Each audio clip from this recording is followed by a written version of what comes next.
Welcome to public TV news బులెటిన్ల ముందుగా headlines. Speaker Ayyanna పాత్రుడికి ఘన స్వాగతం పలికిన ఎమ్మెల్యే జ్యోతుల నెహ్రూ.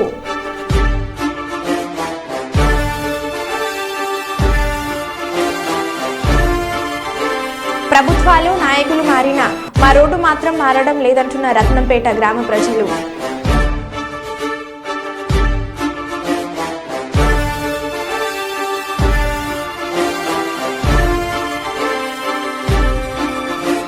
అనంతపురంలో స్కూల్ కరెస్పాండెంట్ కంత్రి పండ్లు.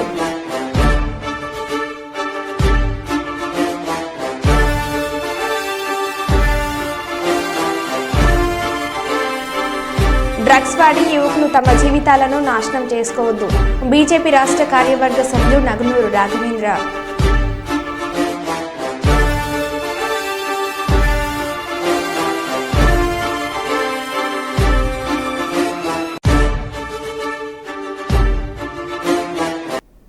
ఇక వివరాలకు వెళ్తే, గండి పోచమ్మ తల్లి కాపాడు, మమ్మల్ని చల్లగా చూడు, మా యాత్ర చక్కగా సాగేలా దీవించు. ఇది పాపికొండల విహారానికి వెళ్లి పర్యాటకుల ప్రార్థన. లాంచ్ సిబ్బంది మొక్కు. ఇప్పుడు ఆ గండి పోచమ్మకే గండం వచ్చింది. గోదావరి ఉధృతి, పోలవరం ముంపుతో గుడి ఆవరణలోకి నీరు వచ్చింది. ఆలయ శిఖరం నీట మునిగింది.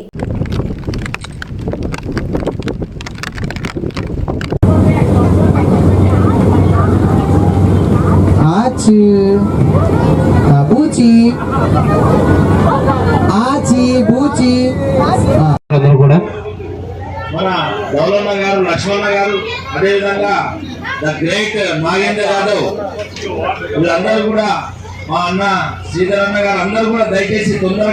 పిఠాపురం నియోజకవర్గం కొత్తపల్లి మండలం కొండేవరం గ్రామంలో ముందుగా అంబేద్కర్ విగ్రహానికి పూలమాలలు వేసి పెన్షన్ కార్యక్రమంలో పాల్గొన్న కొనితెల నాగబాబు, ఎమ్మెల్సీ హరిప్రసాద్, పిఠాపురం ఇన్ఛార్జ్ శ్రీ మర్రెడ్డి శ్రీనివాసరావు మరియు జనసేన నాయకులు, వీర మహిళలు, కార్యకర్తలు.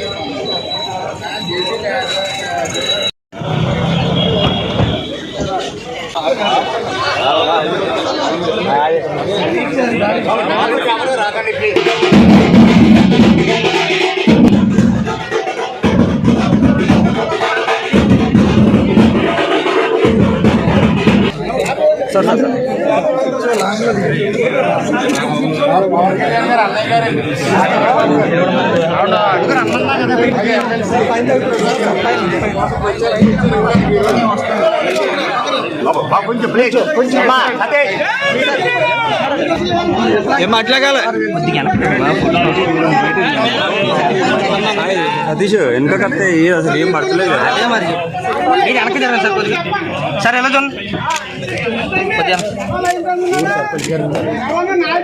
అమ్మా మీరు పడుతున్నారు, ఎవరు పట్టలేదు. అక్కడ ఎవరికి ఇచ్చారో పడతలేదు. చూడు అదిగో అలా చూడు.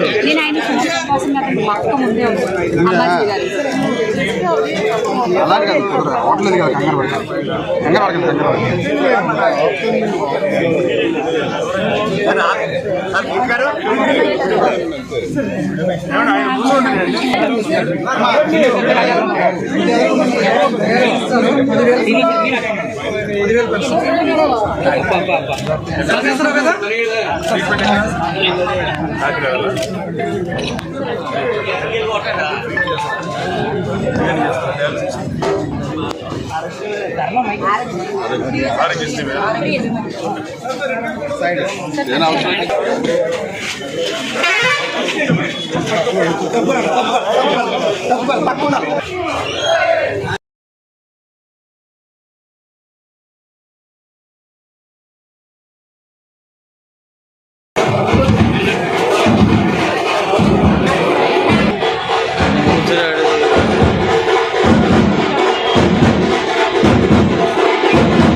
జగిత్యాల జిల్లా కేంద్రంలోని జర్నలిస్టుల ఇళ్ల స్థలాల కేటాయింపు విషయంపై జరుగుతున్న నిరసన కార్యక్రమం 4వ రోజుకు చేరుకుంది. ఇటీ కార్యక్రమంలో భాగంగా జగిత్యాల జిల్లా కలెక్టర్కు వినతి పత్రాన్ని ఇవ్వడం జరిగింది. జర్నలిస్టులు రోజురోజుకు మరింత ఉత్సాహంతో కార్యక్రమంలో పాల్గొంటున్నారు.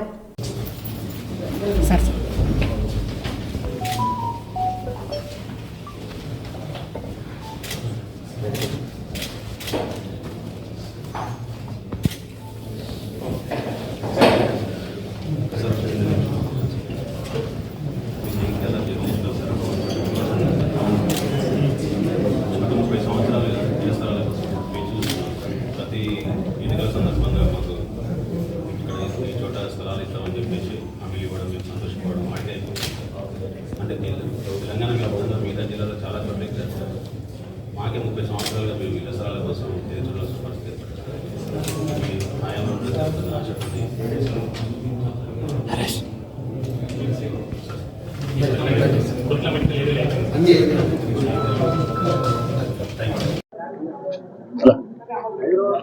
జర్నలిస్టులకు ఇళ్ల స్థలాలు మంజూరు చేయాలని కోరుతూ ఈరోజు జగిత్యాల జర్నలిస్టులమంతా కలిసి జిల్లా కలెక్టర్ కార్యాలయానికి బైక్ ర్యాలీగా వచ్చి జిల్లా కలెక్టర్ గారికి వినతిపత్రం సమర్పించడం జరిగింది.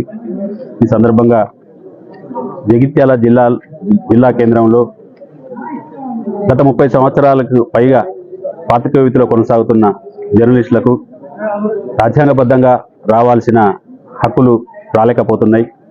కనీసం ఇళ్ల స్థలాలు లేక అద్దెళ్లలో నివాసం ఉంటూ చాలా అవస్థలు పడుతున్నారు. ఈ సీనియర్ పాత్రికేయులను అర్హులైన జర్నలిస్టులందరినీ గుర్తించి ఇళ్ల స్థలాలు మంజూరు చేయాలని జిల్లా కలెక్టర్ గారిని కలిసి కోరడమైంది. వారు కూడా సానుకూలంగా స్పందించి మీ సమస్యను ప్రభుత్వం దృష్టికి తీసుకెళ్లి పరిష్కరించే ప్రయత్నం చేస్తామని వారు హామీ ఇచ్చారు. ఈ సందర్భంగా ఈ కార్యక్రమానికి విచ్చేసిన మా పాత్రికేయ మిత్రులందరికీ పేరు పేరు నమస్సుమంజలు తెలుపుతూ మన ఇళ్ల స్థలాలు సాధించే వరకు ఇలాగే ఇదే స్ఫూర్తితో ముందుకు సాగి మన హక్కులు సాధించుకుందామని, మనందరం ఐకమత్యంగా ఉన్నప్పుడే మన సమస్య పరిష్కారం అవుతుంది.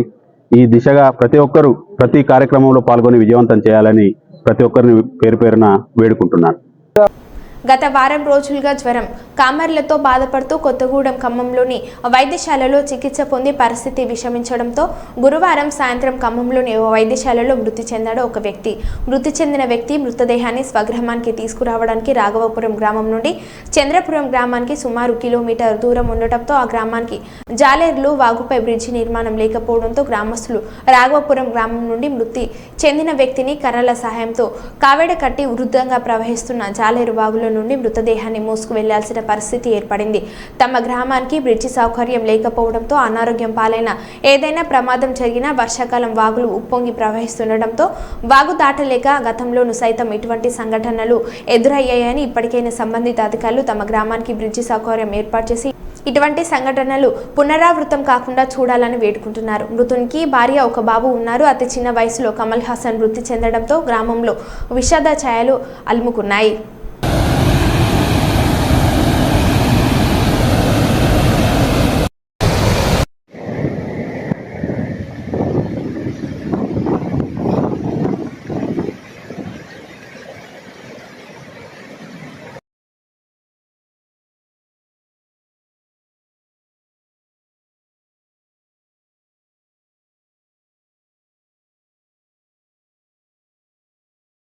ప్రభుత్వాలు మారినా నాయకులు మారినా మా రోడ్లు మాత్రం మారడం లేదంటున్న రత్నంపేట గ్రామ ప్రజలు.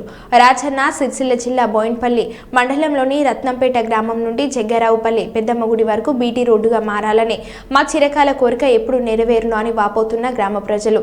రత్నంపేట గ్రామానికి చెందిన యువకులు ఈరోజు మీడియాతో మాట్లాడుతూ ఉమ్మడి ఆంధ్రప్రదేశ్ నుండి మొదలుకొని కొత్తగా ఏర్పరచుకున్న తెలంగాణ రాష్ట్రం వచ్చి 10 సంవత్సరాలు పూర్తి కావస్తున్నా కూడా టీఆర్ఎస్ ప్రభుత్వంపై 10 సంవత్సరాలు పరిపాలించినా కూడా ఈ రత్నంపేట గ్రామ రోడ్ల ముఖ చిత్రం మారకపోవడం చాలా బాధాకరమని వాపోయారు.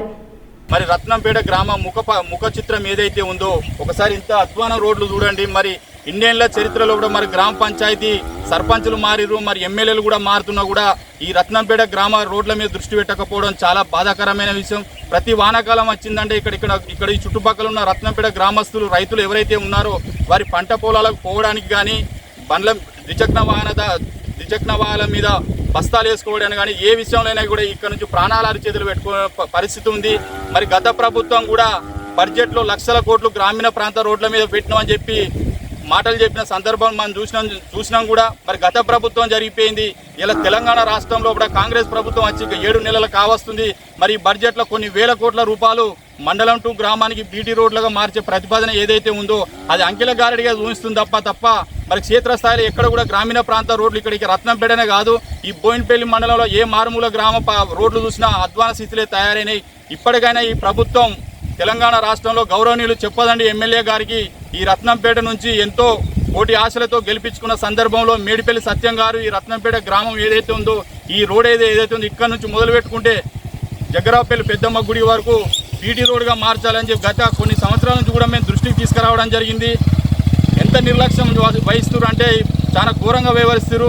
మరి ఇక్కడ రైతాంగం మరి ఇక్కడ నుంచి ఎన్నో పన్నులు ప్రభుత్వానికి వస్తున్నా కూడా మరి ఈ ప్రాంత గ్రామాల పట్ల దృష్టి పెట్టకపోవడం కూడా చాలా దుర్మార్గమైన చర్యగా భావిస్తున్నాం. ఇప్పటికైనా ఈ రత్నంపేట గ్రామ ప్రజలం ఈ బీటీ రోడ్గా మార్చాలని చెప్పి ఎమ్మెల్యే నిధుల నుండి సాధ్యమైన గోకవరం నుండి తాటికొండ దేవస్థానం కొండపైకి 3,75,00,000 రూపాయలతో రోడ్డు శంకుస్థాపన చేసేందుకు జిల్లా టీడీపీ అధ్యక్షులు జ్యోతుల నవీన్ కుమార్తో కలిసి జగ్గంపేట విచ్చేసిన ఆంధ్రప్రదేశ్ శాసనసభ స్పీకర్ చింతకాయల అయ్యన్న పాత్రుడికి జగ్గంపేటలో జ్యోతుల నెహ్రూ ఘన స్వాగతం పలికారు. ముందుగా రాష్ట్ర టీడీపీ కార్యదర్శి ఎస్వీఎస్ అప్పలరాజు మహిళా కమిటీ కాండ్వాలతో సత్కరించి స్వాగతం పలికారు. జగ్గంపేట ఎమ్మెల్యే నెహ్రూ ఇంటి వద్ద భోజనం చేసి టీడీపీ శ్రేణులతో కలిసి గోకవరం బయలుదేరారు.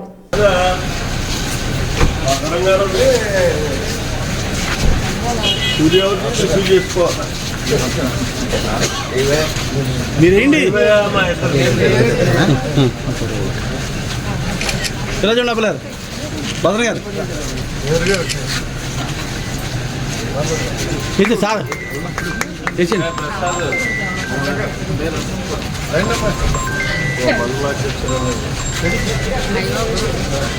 ఇలా చూడమ్మా.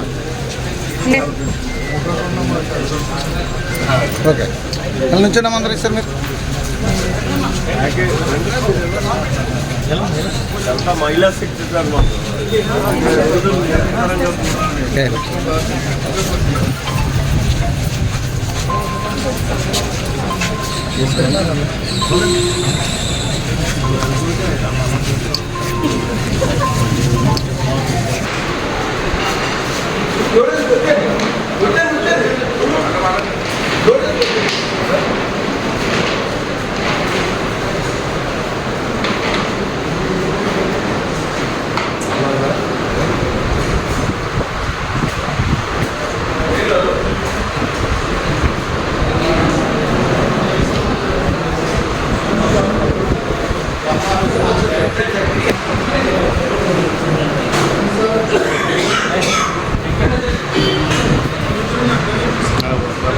మహిళా ఎమ్మెల్యేల పట్ల సీఎం రేవంత్ రెడ్డి చేసిన వ్యాఖ్యలకు నిరసనగా బీఆర్ఎస్ ప్రభుత్వ మాజీ మంత్రి కొప్పుల ఈశ్వర్ ఆదేశాల మేరకు జగిత్యాల జిల్లా ఎండపల్లి మండల కేంద్రంలో స్థానిక ఎంఆర్ఓ కార్యాలయం ముందు ముఖ్యమంత్రి రేవంత్ రెడ్డి దిష్టిబొమ్మ దగ్నం కార్యక్రమాన్ని గురువారం చేయగా పోలీసులు అడ్డుకున్నారు. దీంతో రాష్ట్ర రహదారిపై బైఠాయించి నిరసన కార్యక్రమాన్ని చేపట్టారు. అనంతరం బీఆర్ఎస్ మండల అధ్యక్షుడు సింహాచలం జగన్ మాట్లాడుతూ తెలంగాణ ఆడబిడ్డలను నిండు అసెంబ్లీలో అవమానపరిచే విధంగా అనుచిత వ్యాఖ్యలు చేసిన CM Revanth Reddy deputy CM బట్టి విక్రమార్కలు బేషరతుగా క్షమాపణ చెప్పాలని డిమాండ్ చేశారు. కొట్లాడి తెచ్చుకున్న తెలంగాణను 10 సంవత్సరాలుగా బంగారు తెలంగాణగా అభివృద్ధి చేస్తూ ప్రతి విషయంలో నీళ్లు నిధులు నియామకాలు 3 ఎజెండా పెట్టుకొని అద్భుతమైన పరిపాలన చేస్తున్న సమయంలో అసెంబ్లీలో అంతకుముందు తన పార్టీలో ఉన్న మహిళలను చూడకుండా, మహిళా మంత్రులను చూడకుండా, సీనియర్ నాయకులను చూడకుండా తన వైపు ఉన్నప్పుడు ఒక తీరుగా ఈ రోజులో కేటీఆర్ పిలుపు మేరకు ప్రతి మండలంలో రాష్ట్రంలో అన్ని మండలాలలో ఈరోజు పిలుపు ఇవ్వడం జరిగింది. సీఎం గారి దిష్టి బొమ్మలు ఈరోజు మేము దహనం చేస్తున్నాము. ఆ దహన సందర్భంగా ఈరోజు పోలీసులు మమ్మల్ని అడ్డుకోవడం జరిగింది. రోజులలో మహిళలు కానీ మరోళ్ళు కానీ ఇలాంటి మాటలు మీరు మాట్లాడొద్దని మేము ఎండపల్లి పార్టీ పక్షాన సవినయంగా విన్నవించుకుంటున్నాం. మరొకసారి ఇది రిపీట్ అయితే మాత్రం తెలంగాణ రాష్ట్ర వ్యాప్తంగా ధర్నాలు రాస్తారోకాలు చేసి ఎక్కడిదక్కడ మీ పరిపాలన స్తంభింపజేస్తామని మేము తెలియజేస్తున్నాం. మీరు ఏదైతే 6 గ్యారంటీలు పెట్టినరో అవిటిని నెరవేర్చుకుని అవి సగం సగం కొంచెం కొంచెం చేస్తున్నారు, ప్రజలంతా గమనిస్తున్నారు. సరే వెనుక ముందో మీరు చేస్తే దాని మీద పరిపాలన మీద దృష్టి పెట్టుంది, అభివృద్ధి మీద దృష్టి పెట్టుంది. మీరు ఏదైతే మాటలు ఇచ్చారో వాటి మీద దృష్టి పెట్టాలా కానీ ఎప్పుడు కేసీఆర్ అనడం కేటీఆర్ అనడం ఇట్లా అంటే మీకు ఏం వచ్చేది ఏమి ఉండదు. ప్రజలంతా గమనిస్తున్నాను. ఖబర్దార్ మరొకసారి చెప్తున్నాం, దయచేసి ఇలాంటివి మీరు మానుకోవాలని మేము ఎండపల్లి పార్టీ పక్షాన తెలియజేస్తాం. స్థానిక తెలుగుదేశం పార్టీ కార్యాలయంలో జగ్గంపేట శాసనసభ్యులు జ్యోతుల నెహ్రూ మీడియా సమావేశంలో మాట్లాడుతూ పనిచేసే ప్రభుత్వం కూటమి ప్రభుత్వాన్ని మరోసారి నిరూపితం అయ్యే విధంగా ఉపాధి హామీ పథకంలో మహాత్మా గాంధీ గ్రామీణ ఉపాధి పథకం మెటీరియల్ కాంపిటేటివ్లో 2000 కోట్లు మిగిలి ఉన్న నిధులను గత ప్రభుత్వం చేతకానితనం వల్ల ఖర్చు పెట్టలేని నిధులు ఈరోజు పంచాయతీరాజ్ గ్రామీణ ఉపాధి శాఖ మంత్రి పవన్ కళ్యాణ్ వెలికి తీయడం, ఆ నిధులతో నియోజకవర్గాల అభివృద్ధికి కేటాయించడం చాలా అభినందనీయమని జగ్గంపేట నియోజకవర్గానికి 150 కోట్లు కేటాయించుకుని జగ్గంపేట పంచాయతీకి 10 కోట్లు, గోకవరం పంచాయతీకి 10 కోట్లు నిధులతో డ్రైనేజీ, సిమెంట్లు, రోడ్లు పూర్తి స్థాయిలో నిర్మాణం చేసుకుని ప్రతి గ్రామంలో కూడా 100% సిమెంట్ రోడ్లు, డ్రైనేజీల నిర్మాణం చేయడం జరుగుతుందని అన్నారు. అది కూడా 2024 సంవత్సరం పూర్తి అయ్యేసరికి పనులు చేయడానికి టీడీపీ, జనసేన, బీజేపీ నాయకులు, కార్యకర్తలు, అభిమానులు గ్రామాల్లో ఎస్టిమేట్ తయారు చేసి పంపించాలని కోరారు. ఇవాళ ఒక తప్పంతో ఈ కార్యక్రమం చేస్తున్నాను. అయితే మీ అందరితోటి మీతో ప్రత్యేకంగా మిమ్మల్ని నేను కోరుకునేది ఏంటంటే, ఈరోజు ఏదైతే ఈ బృహత్తరమైనటువంటి పథకాన్ని మనం చేపట్టదలిచామో దీన్ని మరి మా కార్యకర్తలు కానీ నాయకులు కానీ త్వరితగతిన ఆ ఎస్టిమేట్లన్నీ కూడా పూర్తి చేయించుకొని ఈ వారంలో నాకు చేర్చగలిగినట్టయితే తొందరగా మనం శాంక్షన్ తెచ్చుకోవడానికి అవకాశం ఉంటుంది. మళ్ళీ లేట్ అయ్యే కొద్ది కూడా పోటీ పెరుగుతుంది. కాబట్టి ఆ పోటీ లేకుండా ఉండడం కోసం ముందుగా మనం ఎరగడం కోసం ప్రతి గ్రామంలో ఉన్నటువంటి తెలుగుదేశం పార్టీ, జనసేన, బీజేపీ కార్యకర్తలు ఎవరైతే ఉన్నారో వాళ్ళు, ప్రజాప్రతినిధులు ఈ కార్యక్రమం సహకరించి ఎస్టిమేట్ వేయించి, అంటే ఇక్కడ అవసరం లేని కార్యక్రమాలను మాత్రం తీసుకురావద్దు దయించి. ఎందుకంటే ఒక్కొక్కసారి నాకు చూస్తుంటే బాధ అవుతుంటుంది గ్రామాల్లో. ఎక్కడో ఒక నాయకుడికి ఒక దోళ్ళపాటు ఉంటుంది 1 కిలోమీటర్ దూరంలో. ఈ ఊళ్ళోంచి ఆ కిలోమీటర్ కూడా సిమెంట్ రోడ్ వేసిన సందర్భాలు గతంలో ఉన్నాయి. ఎవరు వేశారు అన్నది కదా, నేను చెప్తేనే వేశారు. అలాంటి తప్పులు మాత్రం ఇప్పుడు జరగకుండా గ్రామానికి పరిమితమయ్యే ఈ డ్రైన్స్ కానీ సిమెంట్ రోడ్లు కానీ ఉండాలి. భారతదేశ అత్యున్నత న్యాయస్థానం సుప్రీంకోర్టు నిన్న వెలువరిచిన ఎస్సీ వర్గీకరణను వ్యతిరేకిస్తూ జగిత్యాల జిల్లా మాల మహానాడు జిల్లా సంఘం నిరసన కార్యక్రమాన్ని చేపట్టారు. మాల మహానాడు జిల్లా అధ్యక్షులు చిత్తారి ప్రభాకర్ అధ్యక్షతన జిల్లా కేంద్రంలోని స్థానిక తహసీల్దార్ చౌరస్తాలో కేంద్ర ప్రభుత్వాన్ని దయ్యబడుతూ మాకే గొడవలు పెట్టే విధంగా ఈ వర్గీకరణ ఏకపక్షంగా చేశారని, ఇటు విషయాన్ని మాల మహానాడు వ్యతిరేకిస్తుందని, ఈ విషయంపై నిరంతర పోరాటం చేస్తామని అన్నారు. ఒక నల్ల చట్టాన్ని రూపుదిద్దినటువంటి కేంద్ర ప్రభుత్వం తన వెనుక ఉండి నడిపిస్తున్నటువంటి ఒక చట్టాన్ని 341 ఆర్టికల్ను కూడా వర్గీకరించి ఏబిసిడి వర్గీకరణకు అనుకూలం చేస్తూ రాష్ట్ర ప్రభుత్వాల ముఖ్యమంత్రులకు ఆదేశాలు జారీ చేయడం జరిగింది. ఇట్టి చట్టాన్ని మేము 59 కులాల తరపు నుంచి వెళ్ళి వ్యతిరేకిస్తున్నాం. ఈ చట్టాన్ని వెనుకకు తీసుకోకపోతే ఖచ్చితంగా ఈ యొక్క పార్టీలను కానీ ఈ యొక్క నాయకులను కానీ బొందబెట్టక తప్పదు. ఇట్టి కార్యక్రమాన్ని మేము ఈరోజు స్టార్ట్ చేసినాం. ఈ జగిత్యాల గడ్డ అంటే ఉద్యమాల గడ్డ. ఈ గడ్డ నుంచి మొదలైనటువంటి ఉద్యమము ఇది నిరంతరం కొనసాగుతుందని చెప్తూ ఇట్టి చట్టాన్ని వెనుకకు తీసుకోకపోతే ఈ పార్టీలకు తగిన బుద్ధి చెప్తామని మాలల ఐక్య వేదిక తరపు నుంచి వెళ్ళి మేము కోరుతున్నాము. ఈ చట్టాన్ని వెనుకకు తీసుకునే వరకు మేము పోరాడతామని, మేము చట్టాన్ని కూడా మేము గౌరవిస్తూ ఈ యొక్క ఆర్టికల్ని మీరు తీసుకొచ్చినటువంటి దొంగ చట్టాన్ని సాగే కార్యక్రమం జగిత్యాల నుంచి జంగు సైరన్ మొదలు పెడుతున్నారు నరేంద్ర మోడీ గారు.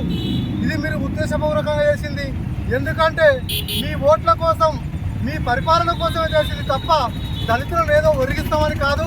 ఈరోజు కేంద్రంలో చూసుకున్నట్టయితే నువ్వు దళితులను చర్చీలను పెట్టి నువ్వు దాన్ని విభజిస్తావా, ఏం చేస్తావా చూడు. దళితుల బాధ ఎంతో నీకు తెలుస్తుంది. కానీ ఎవరిలో అగ్రవర్ణ కులాలను చర్చీలను పెట్టి నువ్వు ముగ్గురు పెట్టినావు, అది చేసి నువ్వు వెనుక నుంచి నడిపించినావు. కాబట్టి నీ భర్తమని చెప్పక తప్పదు.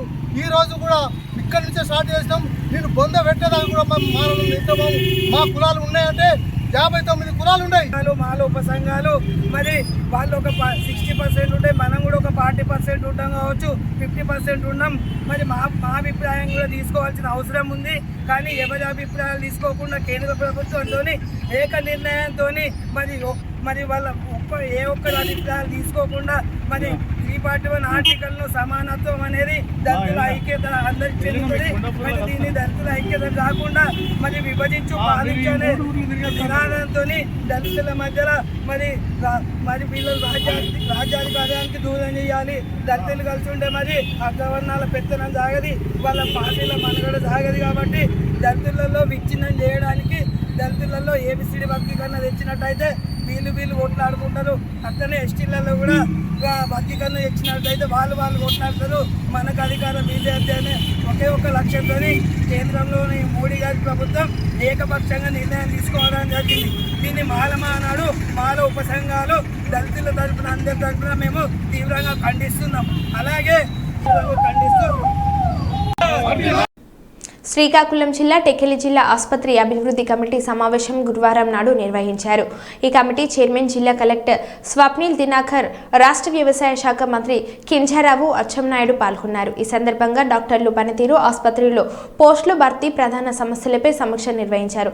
ఆసుపత్రి పనితీరుపై నిత్యం మీడియాలో కథనాలు వస్తున్న నేపథ్యంలో ప్రతి ఒక్కరూ బాధ్యతతో పనిచేయాలని ఆసుపత్రి సిబ్బందిని హెచ్చరించారు. ముఖ్యంగా మినరల్ వాటర్ ప్లాంట్ కూడా ఏర్పాటు చేయాలని పరిస్థితిపై తీవ్ర ఆగ్రహం వ్యక్తం చేశారు. తెలుగుదేశం పార్టీ శ్రేణులు చందాలు వేసుకొని ఈ ప్లాంట్ ఏర్పాటు చేయాలని సూచించారు. ఆకస్మికంగా వారానికి ఒకసారి తనిఖీలు చేస్తానని, విధులకు ఎవరు గైహాజరైనా సహించేది లేదని హెచ్చరించారు. అలాగే ఆసుపత్రి ఆవరణలో సిబ్బంది డ్యూటీ ఛార్జ్ ఏర్పాటు చేయాలని సూచించారు. కలెక్టర్ మాట్లాడుతూ ఈ ప్రస్తుతి ఎవరు ఏమి అనుకోవద్దు. మీరు లోపల తిప్పుకున్నా మంచి చేసేటప్పుడు 10 మంది తిట్టినా సరే మీరు అది పట్టించుకోవచ్చు. 2014లో మంత్రి అయ్యారు. టెక్కల్లో రోడ్లన్నీ పగలగొట్టారు. చాలా మంది నాకు తిట్టారు. నేను ఓట్లు వేసాను, ఈ రోడ్లు పగలగొట్టడానికి చాలా మంది నాకు దేవులు పెట్టారు. అయినా నేను వెనకడుగు వేయలేదు. అన్ని రోడ్లు వెడల్పు చేశాను. అని చేయడం వల్ల నేను టెక్కలకు ఒక టౌన్, ఒక డివిజన్ హెడ్ క్వార్టర్. నేను ఆ రోజే భయపెట్టిపోతే ఈ జీవితంలో ఎప్పుడైనా టెక్కలకి రూమ్ బ్యాక్ వచ్చాను. నేను మంచి చేయడానికి భయపడను. ఎవడైతే విమర్శలు చేసుకున్నా భగవంతుడు సాక్షిగా తెలియక ఏదైనా తప్పు జరిగితే జరుగుతుంది తప్ప తెలిసి అచ్చెన్నాయుడు అనే వ్యక్తి కూడా తప్పు చేయడని మళ్ళీ చెప్తున్నాను. కాబట్టి మీరు ఈ ఆలోచనలన్నీ తీసుకోవాలి. నేను చెప్పినవన్నీ ఇమీడియట్గా మీరు చేయాలి. సెక్యూరిటీ కూడా సరిగా ఉండాలి. ఇమీడియట్గా ఎస్పీ గారికి కూడా ఒక లెటర్ మీరు రాయండి. పోలీస్ హౌస్ పోస్ట్ కూడా ఇక్కడ జిల్లా హాస్పిటల్ పోలీస్ హౌస్ పోస్ట్ ఉండాలి. ఎవరు అడగకే రాలేదు. సింపుల్గా సూపరింటెండెంట్ ఒక లెటర్ రాసిన వస్తుంది. డిస్ట్రిక్ట్ హాస్పిటల్ ఇది. పోలీస్ హౌస్ పోస్ట్ లేకుండా మీరు ఎలాగ శ్రీకాకుళం జిల్లా హాస్పిటల్ ఉన్నప్పుడు అక్కడ కానిస్టేబుల్ ఉంటాడు. ఒక యాక్సిడెంట్ వచ్చిన దెబ్బలాడుకుని కొట్టుకొని తలపల్లుకొని వచ్చిన ముందు ఆ కానిస్టేబుల్ చూసి ఆయన అంతా రికార్డ్ చేసుకుని హాస్పిటల్లో పంపిస్తారు. మనం ఓపెన్ చేసి 5 సంవత్సరాలు అయింది. ఇక్కడ పోలీస్ హౌస్ పోస్ట్ లేకపోతే అంటే ఏదో వస్తున్నాం, రోజు గడిచిపోతుంది, వెళ్ళిపోతున్నాం. వచ్చినోడు ఆ ప్రజల కదా వాడు బాధలు పడతారు. అది మాత్రం మానుకోండి అని చెప్పి తెలియజేస్తున్నాం. ఇది మొదటి మీటింగ్ నేను ముందు అందరికీ చెప్పాను. ఇప్పుడు మీ సమస్యలు చెప్తే ఫండ్స్ ఏమున్నాయి చెప్పండి. ఇప్పుడున్న వాళ్ళు ఎవరైనా ఫ్యాన్లు కానీ అనౌన్స్ చేస్తారు. ముందు ఎవరో అనౌన్స్ చేస్తే అది ముందుకెళ్తారు. ఎవరైనా ముందు అయిపోయిన తర్వాత ఎవరో ఒకరు మీ పేరుతో మీరు ఫ్యాన్లు పెట్టుకోండి, మీ పేరుతో కుర్చీలు పెట్టుకోండి, టేబుల్ పెట్టుకోండి. ఇవాళ కాకపోతే నేను ఆల్రెడీ 2-3 ఇండస్ట్రీస్తో కూడా మాట్లాడి అది చేస్తాను. ల్యాండ్స్కేపింగ్ కూడా చేయాలి. బయట మంచి ప్లేస్ ఉంది. ఇప్పుడే కష్టంగా నేను అనుకున్నాం. హాస్పిటల్ అంటే డబ్బుతో వచ్చిన హాస్పిటల్ వాతావరణం చూసి డబ్బు తెచ్చుకోవాలి. డాక్టర్ దగ్గర రాదు. మనం మంచి ప్లేస్ ఉంది. 4 బార్లు పెట్టి 4 మొక్కలు పెట్టి 4 మంచి కూర్చోడానికి ఇక్కడే గ్రానైట్ ఉంది. గ్రానైట్ కంపెనీ వాళ్ళు చెప్పి మంచి చైర్స్ తెచ్చేయడం చేస్తారు. అది ఆ మోటివేషనల్ యాంకర్గా నేను చేస్తాను. మీరే చూస్తారు కదా. దయవుంచి ఇవన్నీ చేసి ఇప్పుడు సూపరింటెండెంట్ గారు ఒకటి చెప్తే అది మనం డెసిషన్ తీసుకున్నామని తెలియజేస్తూ అందరూ సహకరించాలని కోరుతున్నాం. మరో బులెటిన్ మళ్ళీ కలుద్దాం. Stay tune.